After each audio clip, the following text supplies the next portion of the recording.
വാക്യങ്ങൾ 15-ാം അധ്യായം 1 മുതലുള്ള വാക്യങ്ങൾ.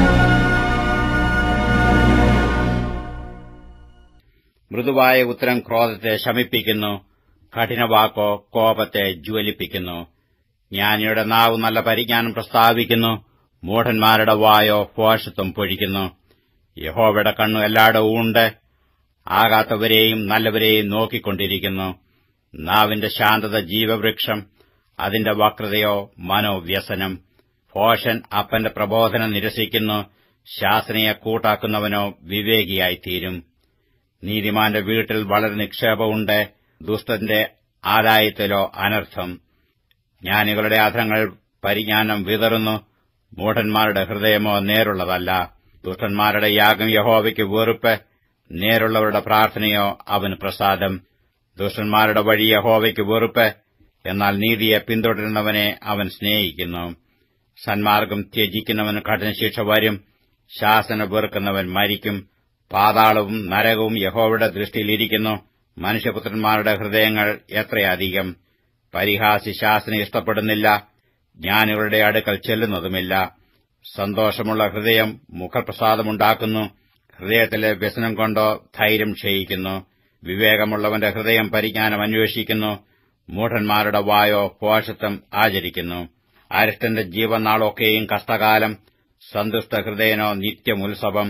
ബഹുനിക്ഷേപവും അതിനോടുകൂടെ കഷ്ടതയും ഉള്ളതിനേക്കാൾ യഹോവാഭക്തിയോടുകൂടെ അല്പധനമുള്ളത് നന്ന്.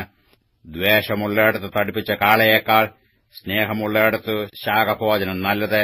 ക്രോധമുള്ളവൻ കലഹമുണ്ടാക്കുന്നു, ദീർഘക്ഷമയുള്ളവനോ കലഹം ശമിപ്പിക്കുന്നു. മടിയന്റെ വഴി മുള്ളുവേലി പോലെയാകുന്നു, നീതിമാന്മാരുടെ പാതയോ പെരുവഴി തന്നെ. ജ്ഞാനമുള്ള മകൻ അപ്പനെ സന്തോഷിപ്പിക്കുന്നു, മൂഢനോ അമ്മയെ നിന്ദിക്കുന്നു.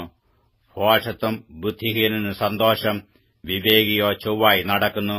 ആലോചനയില്ലാഞ്ഞാൽ ഉദ്ദേശങ്ങൾ സാധിക്കാതെ പോകുന്നു, ആലോചനക്കാരുടെ ബഹുത്വത്താലോ അവ സാധിക്കുന്നു. താൻ പറയുന്ന ഉത്തരം ഹേതുവായി മനുഷ്യന് സന്തോഷം വരും, തക്ക സമയത്ത് പറയുന്ന വാക്ക് എത്ര മനോഹരം. ബുദ്ധിമാന്റെ ജീവയാത്ര മേലോട്ടാകുന്നു, കീഴെയുള്ള പാതാളത്തെ അവൻ ഒഴിഞ്ഞുപോകും.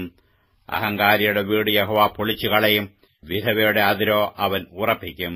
ദുരുപായങ്ങൾ യഹോവയ്ക്ക് വെറുപ്പ്, ദയവാക്കോ നിർമ്മലം. ദുരാഗ്രഹി തന്റെ ഭവനത്തെ വലയ്ക്കുന്നു, കോഴ വെറുക്കുന്നവനോ ജീവിച്ചിരിക്കും. നീതിമാൻ മനസ്സിൽ ആലോചിച്ച് ഉത്തരം പറയുന്നു, ദുഷ്ടന്മാരുടെ വായോ ദോഷങ്ങളെ പൊഴിക്കുന്നു. യഹോവ ദുഷ്ടന്മാരോട് അകന്നിരിക്കുന്നു, നീതിമാന്മാരുടെ പ്രാർത്ഥനയോ അവൻ കേൾക്കുന്നു. കണ്ണിന്റെ ശോഭ ഹൃദയത്തെ സന്തോഷിപ്പിക്കുന്നു, നല്ല വർത്തമാനം അസ്ഥികളെ തണുപ്പിക്കുന്നു.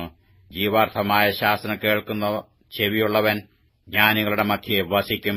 പ്രബോധനം ത്യജിക്കുന്നവൻ തന്റെ പ്രാണനെ നിരസിക്കുന്നു, ശാസന കേട്ടനുസരിക്കുന്നവനോ വിവേകം സമ്പാദിക്കുന്നു. യഹോവാഭക്തി ജ്ഞാനോപദേശമാകുന്നു, മാനത്തിനു വിനയം മുന്നോടിയാകുന്നു.